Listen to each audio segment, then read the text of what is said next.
Isak still needs time to adapt to the Premier League. I'm going to follow my man Graham Souness's words of advice. If they're not scoring 4 goals, you're getting 4 assists in the game, they're not worth it whatsoever.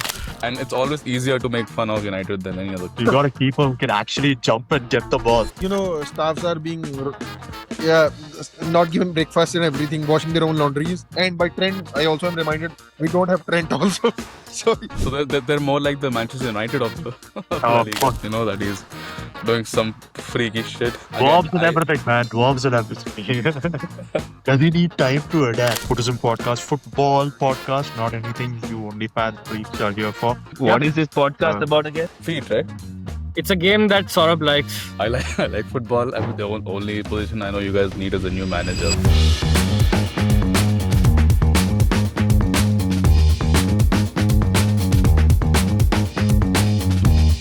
Hey guys, and welcome to this new channel.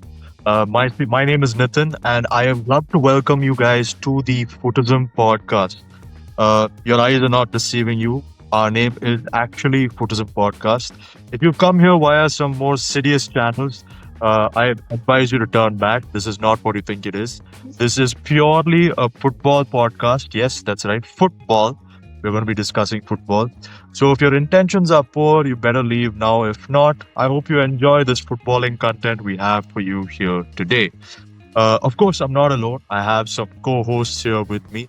I'll start off by introducing myself. My name is Nitin. I'm a Manchester United fan. And I do play for a little bit of football here and there. And usually when I am on the pitch, I'm either at centre-back or CDM. So in many ways, you could say I am the anchor of this podcast. And but I'm not alone here, like I mentioned earlier. Let's move on to some of the other people we've got in this podcast here with me. Over to Saurabh Deer. Hey, what's up, guys? Every time Nitin says I'm not alone here, I keep thinking he's a Liverpool fan, and I remember the United fan. But hey, as you can see, I'm a Barcelona fan. I like football. I've been watching Barcelona for a couple of years now. Yeah, since I would say 2009 is when I initially started. I used to play a bit of football as well. I've been injured for quite a bit. Favorite positions in football are CDM, CB, and I eventually grow into an attacking midfielder as well. So yeah, that's me. I'd like to pass on the mic to Nabil here, my fellow Real Madrid rival. Hi guys. Hi guys, I'm Nabil. And as Saurabh said, I support Real Madrid. I've been supporting Real Madrid for over a decade now. And I love watching the Premier League as well. And in the Premier League, weirdly enough, I support a very random club. I support Leeds United. And the reason for that is I used to live in Leeds, and I used to go for their games when I was there. And that's how I started following the club and started liking the club as well. My favorite position to play is the one that no one likes, which is in the goal. I love playing goalie. So that's me, and I would like to now pass on the mic to Varun. Hey guys, I'm Varun, and as you can see, I think I'm a United fan. I also support Bengaluru FC, and I follow football in general, like over the world. I follow India. I'd like to follow top 5 leagues at least. When I play, I'm more of a midfielder mindset. I like to do kind of everything, defend, attack. So I like that, playing somewhere in the middle. But yeah, that's basically me. And I'm going to pass on now I want to introduce Abhishek to you guys. Yeah. Hey guys, I'm Abhishek. I'm a Liverpool fan, and I started following the club around 2015, but more seriously 2016 onwards. So like Nabil, I'm also my favorite position to play in is a goalkeeper. The most thankless job, I'll say, always. So yeah, that's me. In addition to that, I also love to read and write about the game. So currently I'm doing a thesis on football. So that's me. So yeah, guys, these are just a few of the faces you will be seeing on the Footism podcast going forward. We do have a couple of other guys who will come in here and there. Unfortunately, due to some technical issues or unavailability, they were not able to make it to this podcast. But we're here for you today to preview some of the big games that we have coming in over the weekend, particularly in the Premier League. Before we get to that, let's just acknowledge that we had a pretty interesting international break. We saw a wonder goal from Kylian Mbappe and a 5-0 thrashing of Israel from Norway, pretty much sealing Norway's position in the World Cup, which also ends that narrative of Haaland not being able to make it. But like I said, we are going to be talking to you about the Premier League. And some of the narratives heading into this week came through the transfer rumors and the Twitter pages, so to speak, particularly from your guys like Fabrizio Romano and David Ornstein. Some of the highlights probably would be Zinedine Zidane talking about potentially returning to management, and Bruno Fernandes, Manchester United's playmaker, maestro, king of the pitch, captain, saying that he has no plans of going to Saudi whatsoever.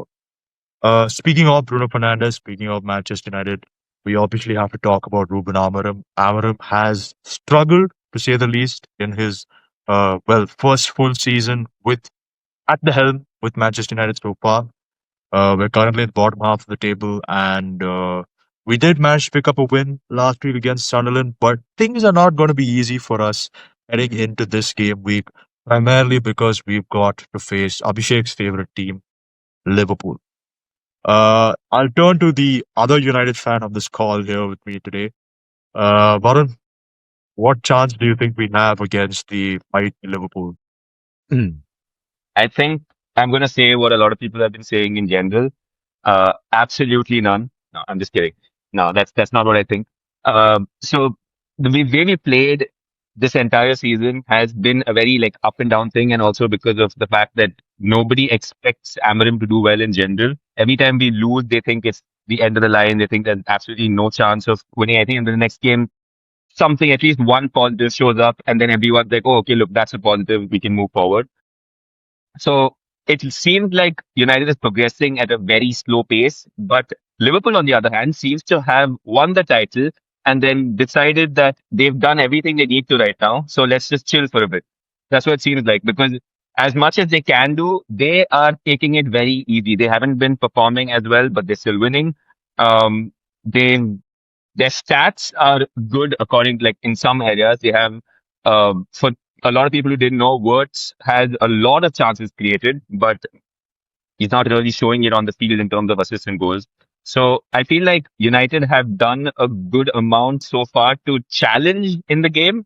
And I can't say that we definitely lose, but I don't think we're going to win. I think it's going to be a draw of very few goals. So either a 0-0 or a 1-1. That's my call. So I think that we'll hold off somehow, but not do too well. That's what I believe. And I feel like the goal we scored is going to be a penalty. I just have a feeling because I feel like we also need that right now. So yeah, Sorry to let's- cut you off, but is this happening in Anfield or at Old Trafford? the game's happening at Anfield. Anfield. Yeah. Yeah. So that brings me actually to my point. Sort of, Anfield is not generally a very good place for United. It hasn't been so in the past couple of years. I think the most we picked up maybe in the last 2 seasons was that crazy draw that nobody expected of us, the one where Dallo got a red carded like within a couple of minutes. But I mean, I like some of the points you brought up, Warren. We do have a chance because Liverpool, even though they are winning, seem to be in like a bit of a dry spell, and that's primarily because there are two players I'd like to pick on. And I'll get to that when we address Abhishek. I'm going to bring up some Graham Souness quotes. I think he's aware. But I don't know. I feel like United they do have the momentum from the international break. That 2-0 victory over Sunderland was huge for us. Really, really huge because we were struggling up to that point. But I think with the international break, again, some of those transfer rumors popped up, like I mentioned earlier. And I think I saw a post where two key positions were highlighted that United are going to look for in January, and that is a right wing back and a central midfielder.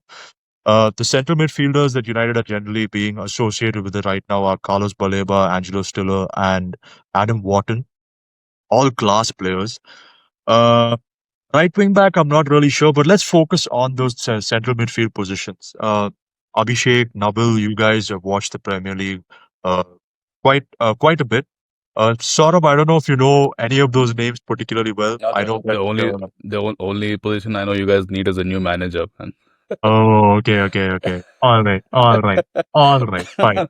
Yeah, and a new club yeah, as well. yeah, That's what get you it, need to do. get it, yeah.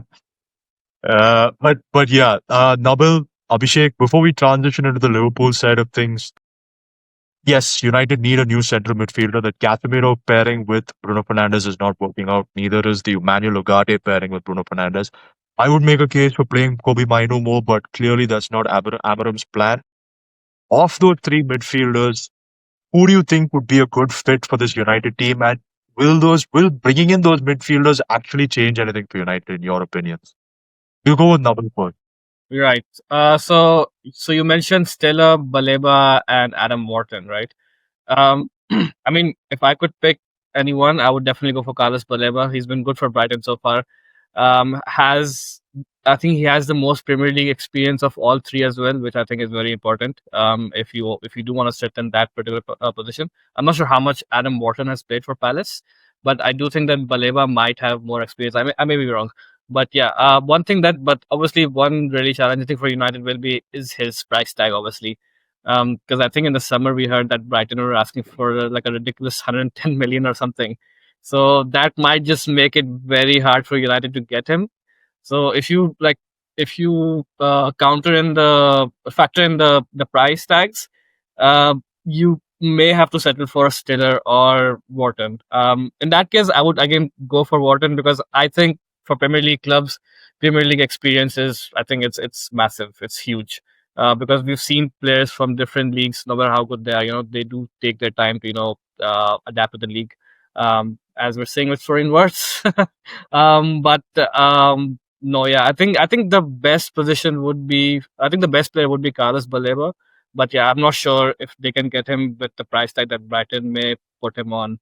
Um, how will it impact the team? I think obviously it'll be a positive impact. Obviously, I don't know where that leaves Bruno Fernandes. I don't think I don't see him still playing in that center mid position with another center mid as well. He can either be anywhere in the front three if either Cunha or Mbuemo aren't fit. Otherwise, yeah, I'm not really sure what this holds for Bruno Fernandes if United do spend money on a central midfielder. And I think even if they do get a central midfielder, I think they also need a good right wing back and a good left wing back as well. I don't think you guys have a good left wing back as well for the position that Amram wants. I don't think Dorgu is the answer, honestly. I think you need someone better than Dorgu if you're gonna reach the next level. If you're gonna reach where Liverpool and City are right now, you're gonna have to upgrade on Dorgu. I may be wrong. I mean, he might just prove me wrong and then go ahead and then be a world class left wing back. But at the moment, I just don't see it. So yeah, I mean, getting a central midfielder would be massive, but then I think you need both left and right wing backs as well. Only then I can see United going it. Rest all the other positions, I think you are quite okay. The keeper, obviously, I think I would want a new keeper as well. But yeah, apart from that, I think United is pretty much there. I mean, I have a I get question. your points about the left wing back and the right wing back, and of course the central midfielder. But I need to highlight Sen Lamens had an incredible performance against Sunderland. That's one game. Finally, Amarim decided to start him, and he managed to like.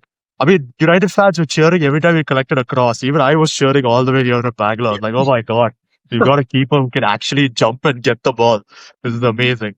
But yeah, I like the fact that you brought up the price tag, and we'll get back to that in a moment. Saurabh, I believe you had something to say. Yeah, I wanted to ask you guys something, considering I'm not somebody who watches Premier League a lot.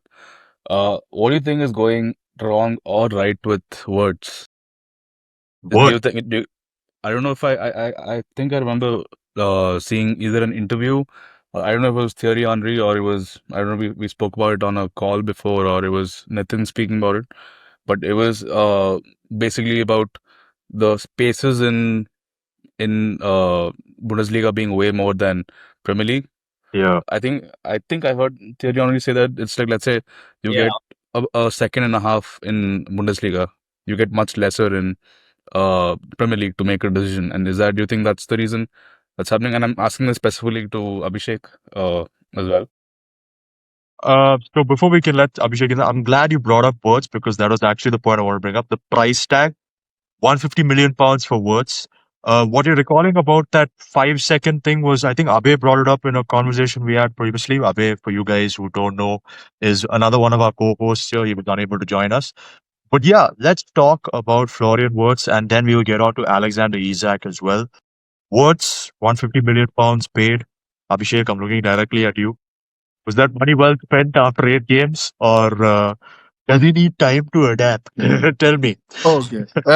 Before I go to that, I just had a take on the three midfield alternatives for United. What you guys are looking at. So uh, almost all the analysts have said. Other platforms also, Nabil also just mentioned that Baleba would be the right pick. I somewhat agree also, but let's be honest. In the again, if you're mentioning the 8 games, so he has not set the world on fire for now. This he has suddenly dropped. So who's their best player at Brighton? Is Yasin Ayari, not Baleba this time. So Baleba 110 million, Wharton at least 100 million, and I think the way Wharton is playing and everything points to that he will go and sign for a Champions League club for now, at least. And I don't think United seem to be in the Champions League for the next couple of years. Let's go by that. Just a And couple. on top of that, Fact. at least, and he'll not come. With Stiller, the only thing from a economic, because the way staffs are being not given breakfast and everything, washing their own laundries. So at United, Ratcliffe's way would be to go for Stiller. Let's be honest, he'll be way cheaper. He has Champions League experience with Stuttgart. That's important. At least he'll raise the levels at United. That I know. Plus, at some time, other big clubs were also linked with him. I don't know why he hasn't moved on. And because from Bundesliga to Premier League, it at least will be a step up.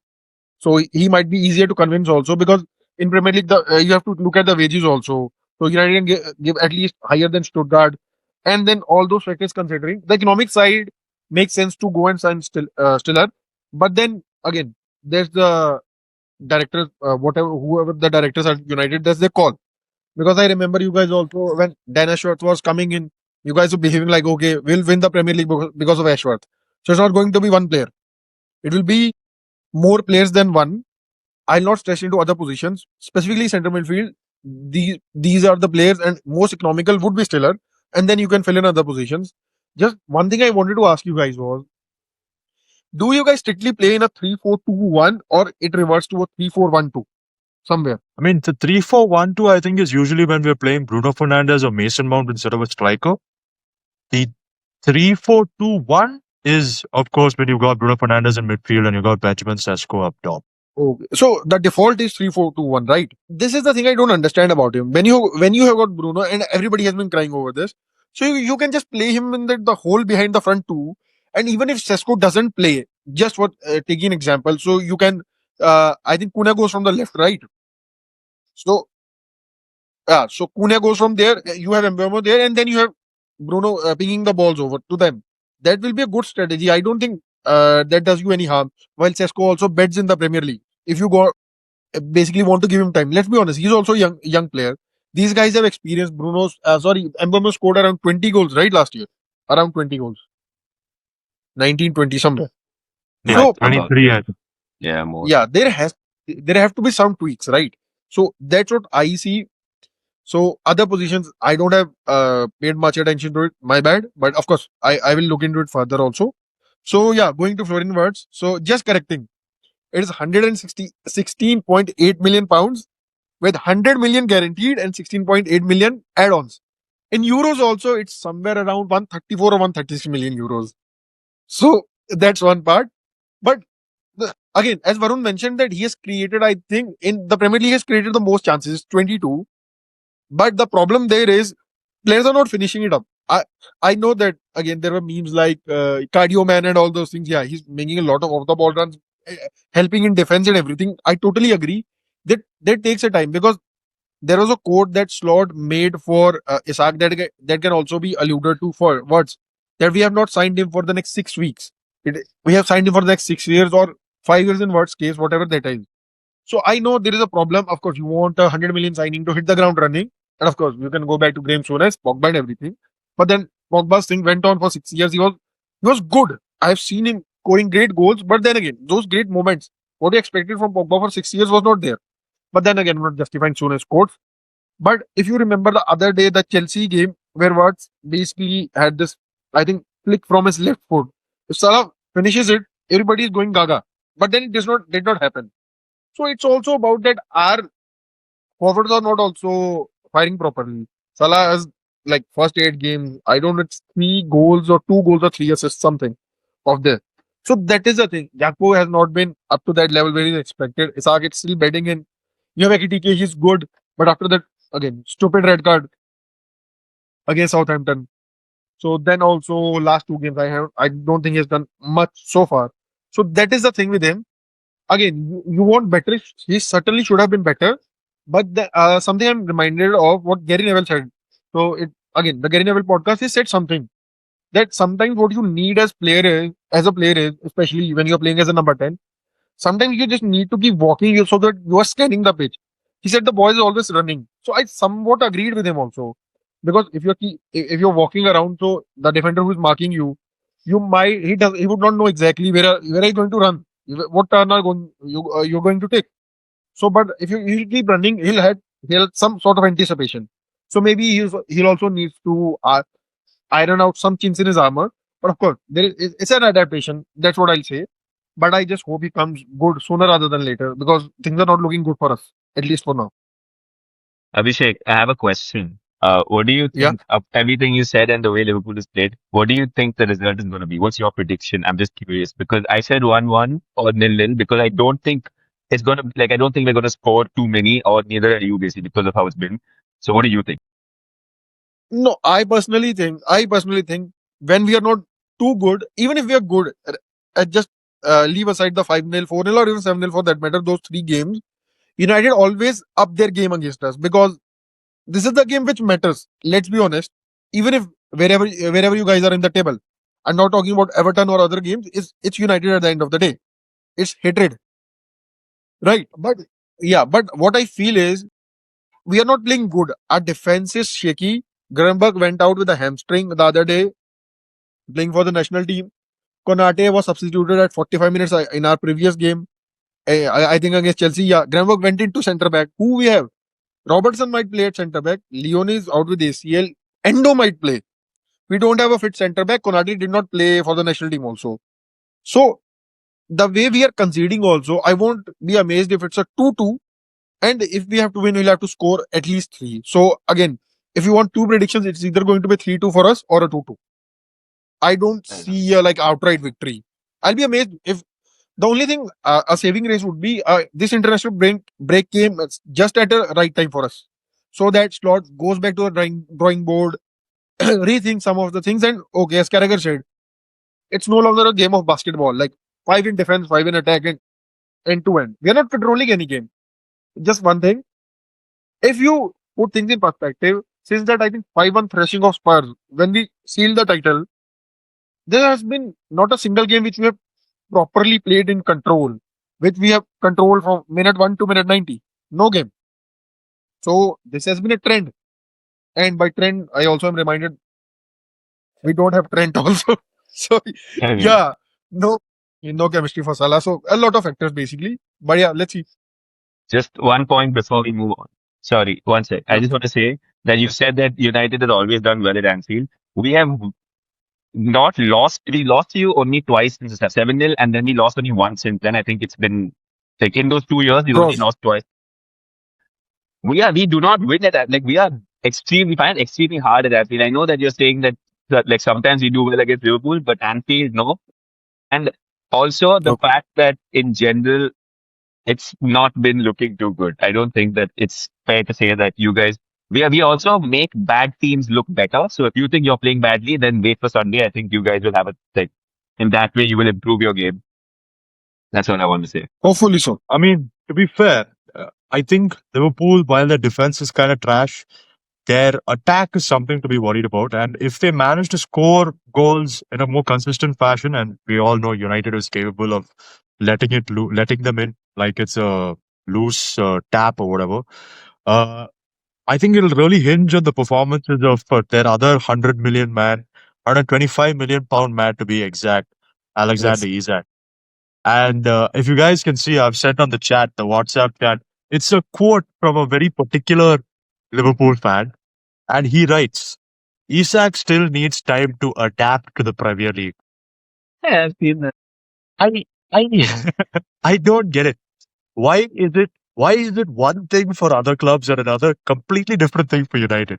When it's I Sesko, oh, you're paid 70 million pounds, but this guy's not scoring goals at all. But Alexander Isak, who's been in the Premier League for the past 3 seasons now, correct me if I'm wrong, scored 20 goals last year, but he needs time to adapt to the Premier League.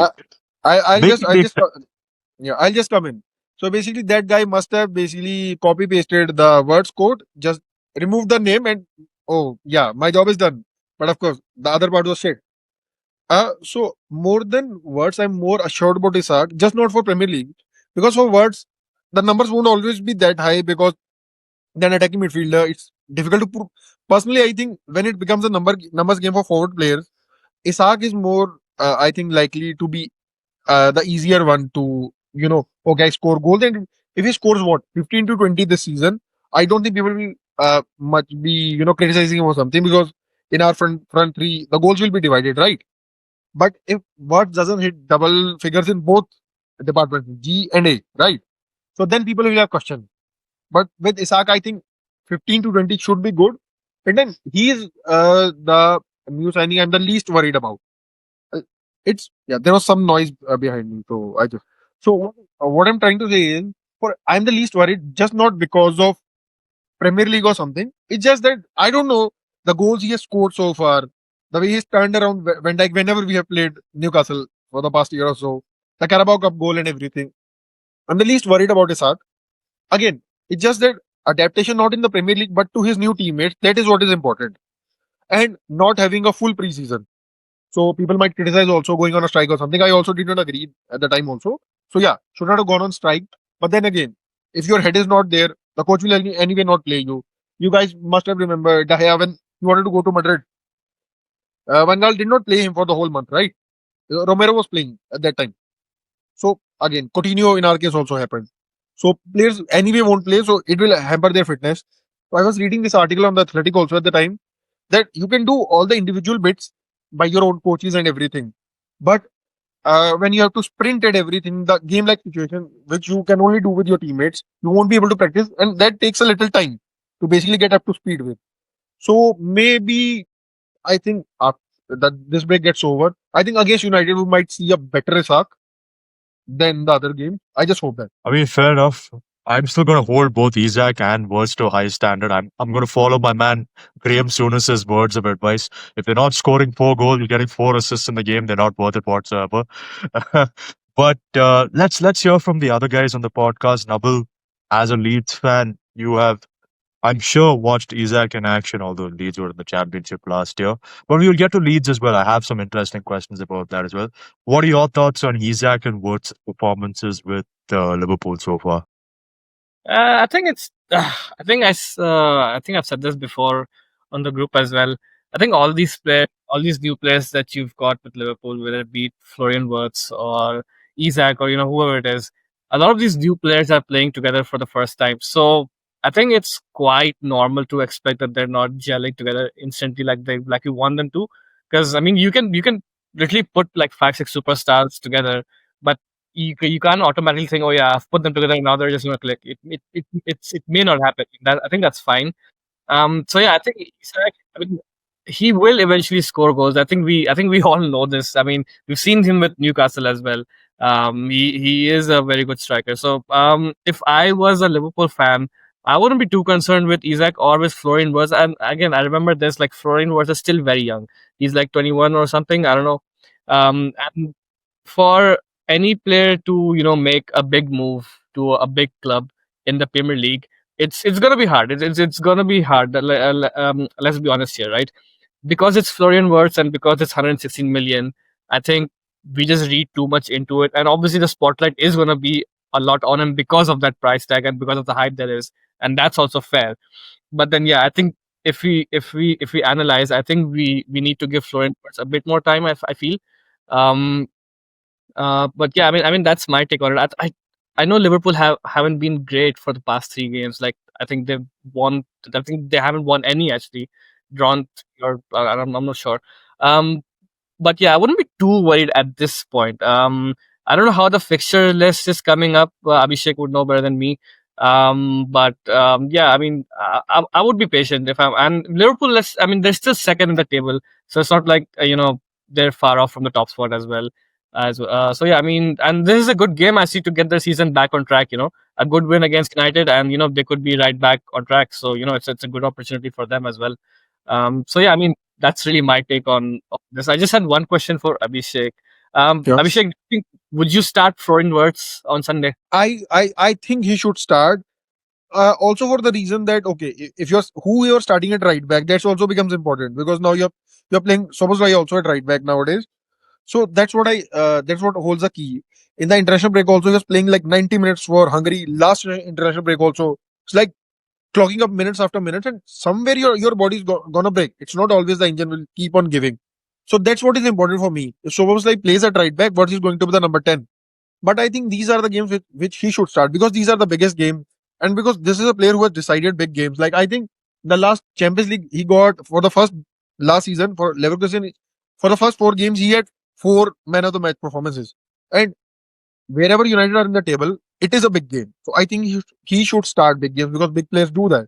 And just one thing I wanted to add to you that uh, being 21 or 22, he's also moving a country for the first time in his life, a new language.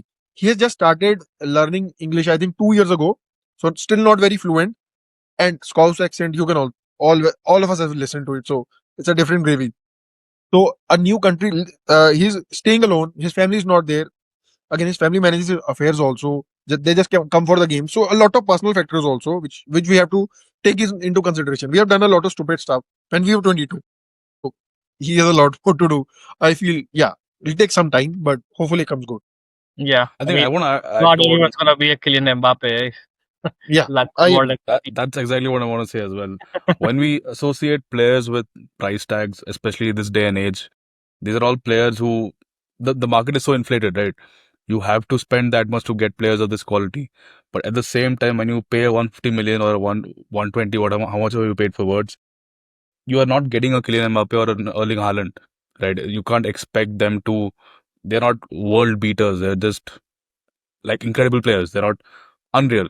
So you have to have realistic expectations from these players as well, and you got to blame the market as well a bit. That's And as long as your players are making the right movements, the right decisions, that's more than enough. Goals and assists will come eventually. Yeah, agreed. Logic seems to rear its ugly head once again because it applies to every other club but Manchester United. But anyway, See, I'll tell you why. I'll tell you why. I wanted to bring that up. I wanted to bring that up. Okay. all right. Now, let's say in this context, Liverpool spends 150 on Isak and then on 120 on Words. They can go 10 games without scoring and that not having a massive effect on Liverpool's performance. They have that leeway. Whereas if Sesko's not scoring or Bruno's not scoring, you have nobody scoring. I mean, Brian Mbeumo scored. Brian Mbeumo's been scoring. no, but I get his point. The I get his expectations are point. way higher. Yeah. But I do see your Like, point. Yeah, I do see your They have point. more to lose than, and it's always easier to make fun of United than any other club. So, Yeah, like exactly. even That when is the Nabil said main that, point. That is the key point. Put that in a frame. That is the major point. It's easier to make fun of United than it is to make fun of any other club.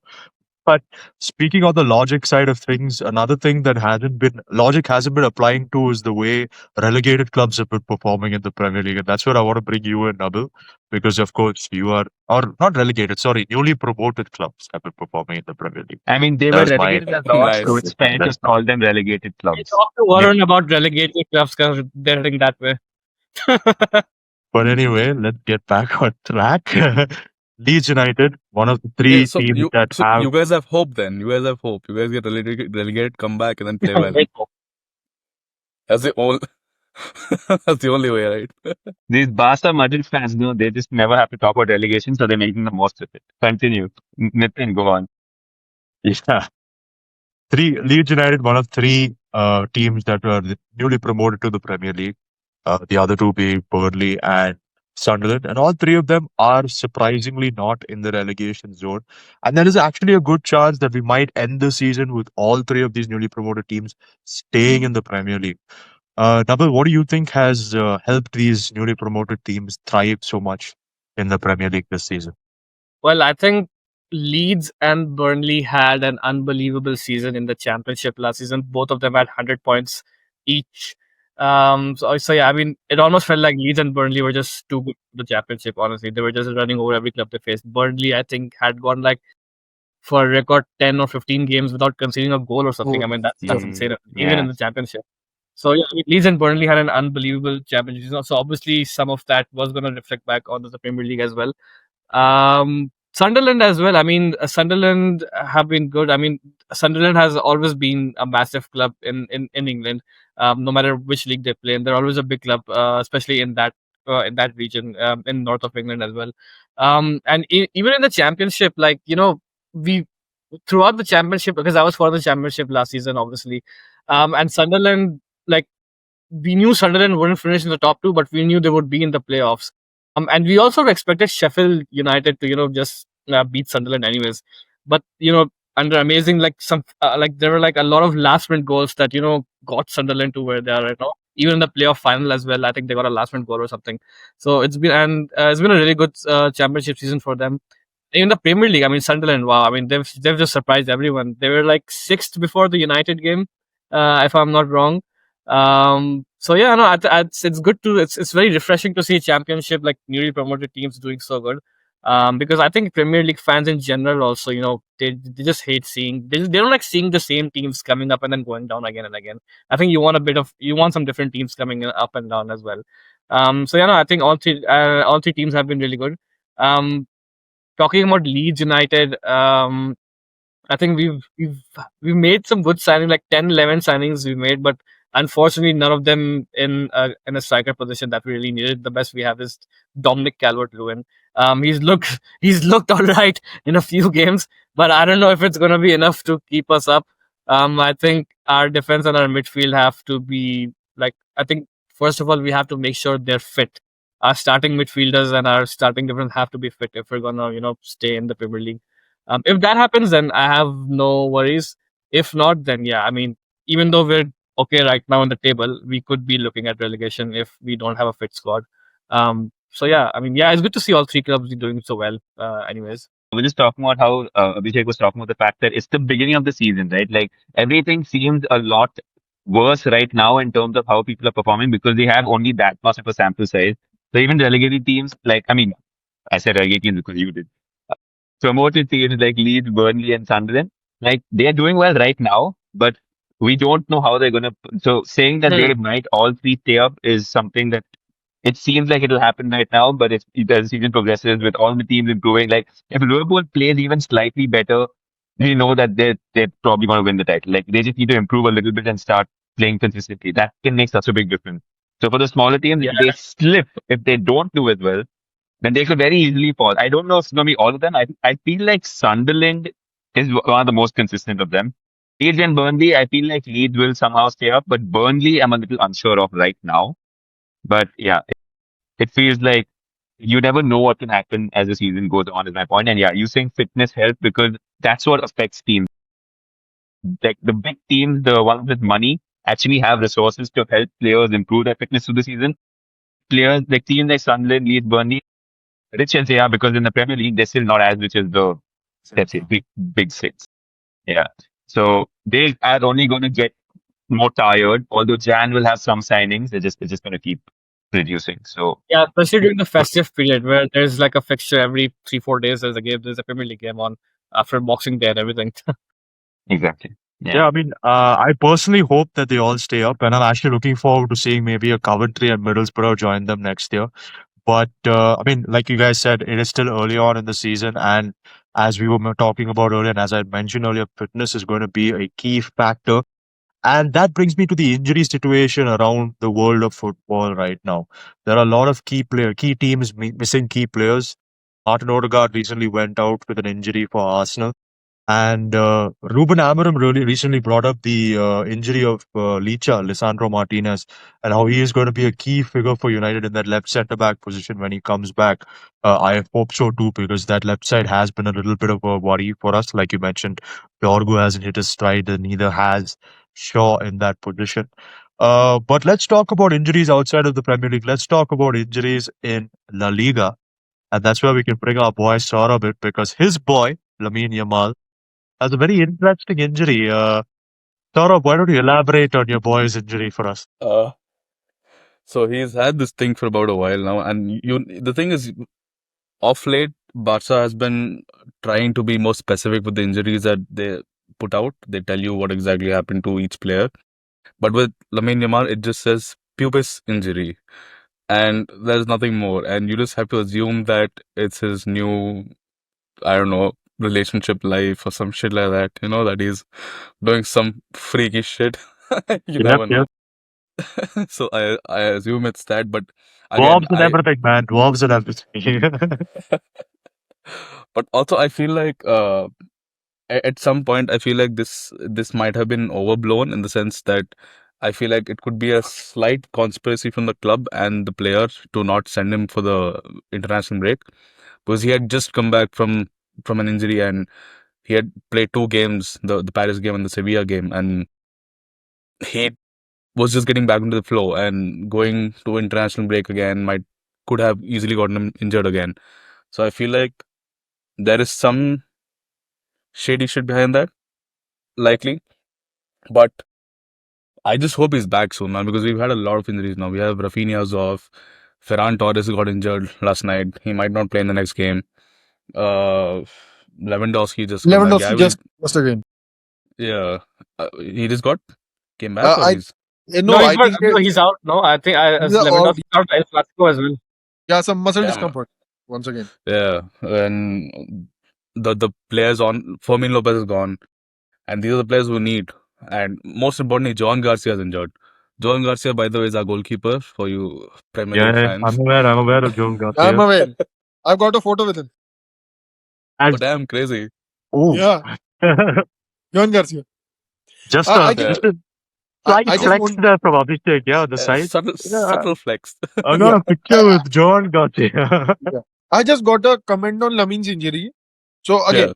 I was reading it. I was reading on the Athletic that what happens is that a 15-year-old player, for example, Max Dauman is 15.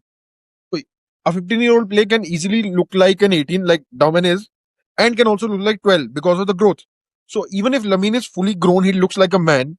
But what happens is the tissues of the body, especially the teenage footballers, they don't get ossified till they're 21, 22, especially the pubis area, the whole pelvic area. It takes a lot of time. And the amount of games Lamine has played over the last 2.5 years since he broke onto the scene, not the Micah Richards one, but properly broke onto the scene. So yeah, so the number of games he has played, of course, it has an effect on his body, and the tissues are still not ossified. So yeah, he is injury prone at least till the next 3 years, at least, if not managed properly. And if you remember, Flick's quotes that the national team should not have given him painkilling injections and should have rested him. So even if the club has done this, it is understandable on their part. Yeah. But yeah, I think it's the injury thing is very concerning in general also. I at least I'm happy that he does not have any hamstring or muscle shit, at least for now, which are long-term injuries. So yeah. The one thing that I'm very glad about is, unlike the players we've had in the past, that they get injured and then they come back and then they take some time to get back to the flow. With Lamine, that's not the case. He's the second he's back, he's making something happen. Yeah. So hopefully it progresses well. And knowing Flick and how he's taking care of, let's say, Pedri and Araujo for that matter, they've become less injury prone since he's come in. Balde also. Balde, again, overload. I think he's still pretty injury prone. So I hope we're able to manage his minutes properly, because when Lamine is not there, when Rafinha is not there, we're absolute shambles. I mean, Are Rafinha and Ferran Torres currently injured, or are they fit to both play? are injured. Both are Both are injured. injured. Yeah. You've got Ferran Torres out, you've got Rafinha out, you've got Yamal out, you've got Lewandowski out. And I think you've Yeah. got Danny Olmo out as well, if I'm not Yeah. wrong. Yeah. Who are you gonna play, man, in your next game? You just have Rashford up front. Yeah, you've got some. so that gotta brings pull me to my some next kids. point. That brings me to my next point. You've got a bunch of injuries right now as a Barca fan, as you would know, and you've got Girona next, which is basically the Manchester City of Spain. All their kids go there and whatnot. Same company, Yeah. right? Yeah, in the Not relegation in zone, terms by bro. of CFG. Relegation I not zone. know. in They're owned by terms of CFG. playing wise, obviously. I mean, I'm talking about like the same group. Yeah, they're But Oh, owned by yeah, CFG. the representatives of the city group in Spain. Let's say it like that. Yeah, and they're I mean, also they're a pretty good team. They're a pretty decent team from what I know. one of Although the they're actually directors is independent. also is Pep's brother. Oh wow, okay. Yeah, That's a fact. so they're a good team, but they just had their first win of the season last week. yeah, Yeah, I just took a Struggling, look at the table and they're currently really 18th. struggling. yeah. But So they're more like the Manchester United of the of La oh Liga. fuck you.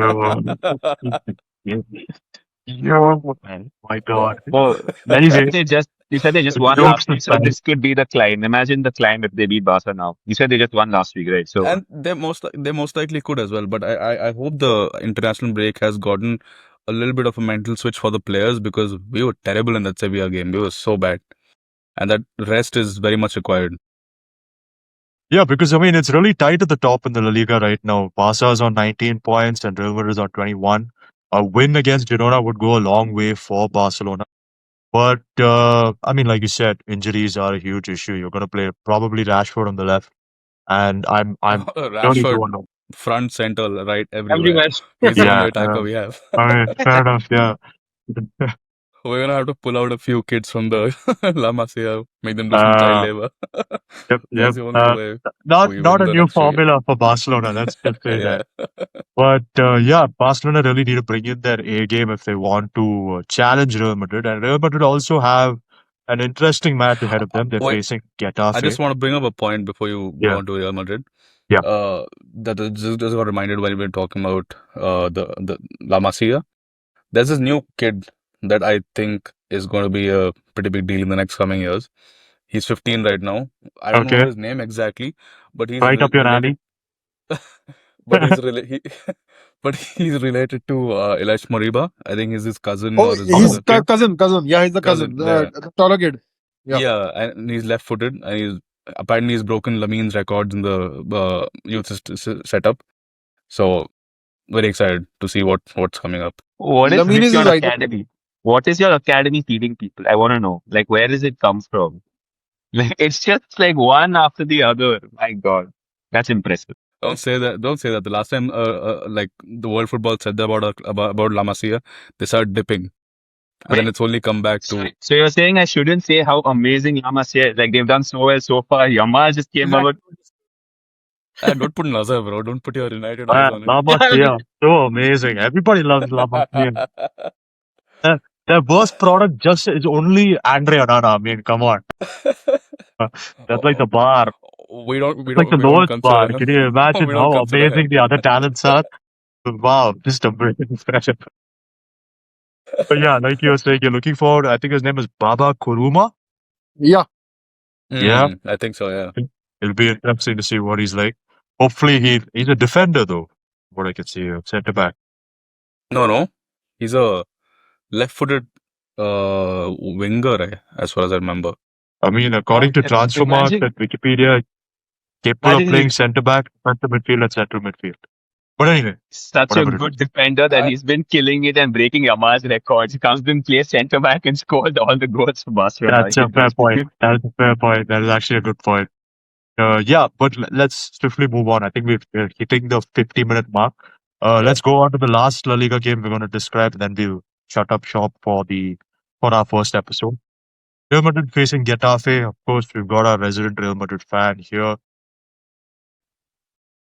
Will Real Madrid extend their lead over the rest of the La Liga against Getafe? Yeah, I mean, at least I'm expecting them to. Getafe away is never really a comfortable game. I think Saurabh can agree. Yeah. They An asshole, they just have a to say very the least. like a portly way of playing. Just shut up shop and then just starting to score the whole game. So it won't be easy by any means. But no, I think at least when we're talking about injuries, I think we're doing much better than Barcelona. I think all of our attacking players are now fit. I don't think we have anyone out in our attacking position. I think defensively, I think Trent is still a bit doubt, maybe Carvajal, but attacking wise, I think we've got everyone fit now. So yeah, no, I think Getafe, if I'm looking at the table, they've had a mediocre start. They're mid-table. So yeah, no, I think we should be fine. Although as I said again, away at Getafe, you never know what you're gonna get. It might just be a very tense game at the end. But with the form Kylian Mbappe isn't right now, I don't Yeah, think you can doubt because him. you have to favor Real Madrid. I mean, Yeah, obviously. 1000%. I'm hoping he can recreate that goal against Getafe. Uh, but yeah, let's shut up shop real quickly. We were just discussing the Barca Girona game.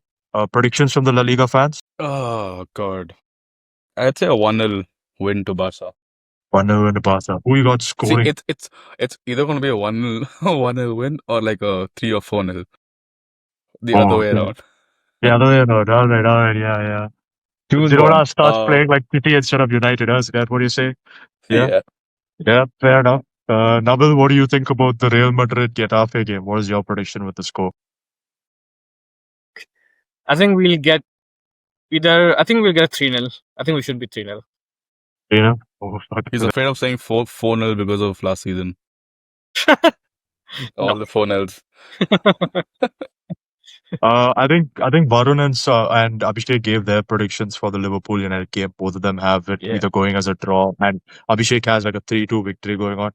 I'm going to go with a 1-0 victory to Liverpool. And despite all the bashing up and giving Wirtz and Isak, I think it would be terrible irony if Wirtz gets the assist and Isak scores. But yeah, that is that for the first episode of the Footism podcast. We've hit the 50-minute mark. It's actually our second time recording. We actually did a test episode a while back and it went for like a full 90 minutes, which is insane. But yeah, uh, just to recap, big weekend ahead for Manchester United and Liverpool. Could really define how their season is going to go forward. Liverpool, whether they're going to be challenging for the Premier League, and United, it could be a huge boost to propel them out of that bottom half of the table. We discussed Leeds United and the promoted clubs, and we all hope, I'm sure we all hope that they manage to stay up in the Premier League. La Liga, things are tight at the top. Real Madrid and Barcelona are fighting it out for the first and second place positions. Right now, Real Madrid are in the lead, and it could remain that way with Barca's injuries. But yeah, exciting weekend of football ahead for Premier League and La Liga fans. We're only focusing on Premier League and La Liga right now because we do not have the expertise and the manpower to discuss a Serie A or a Bundesliga or a Liga for that matter. Yeah, We that's will the focus. reason. That's the reason. Not that anyone really watches it or anything. Yeah, Not at yeah. all. I'm just trying to be diplomatic here, but we might discuss some Indian football with you guys in the future. We have a couple of experts for that at least. But yeah, that's pretty much it. I hope you guys enjoyed this first episode of the Footism podcast. And this is me, Nitin, the CDM anchor of the Footism podcast. Footism podcast, football podcast, not anything you OnlyFans freaks are here for. Signing off. Uh, we'll catch you guys next week for another episode. Wait, Yeah, what is this podcast Uh, about again? Feet, right? it's a game that Saurabh likes. A sport that Yes, sir. Saurabh yeah, both in Football, terms not of feet. feet and football. Yeah, guys, we'll catch you guys in the next one. Peace.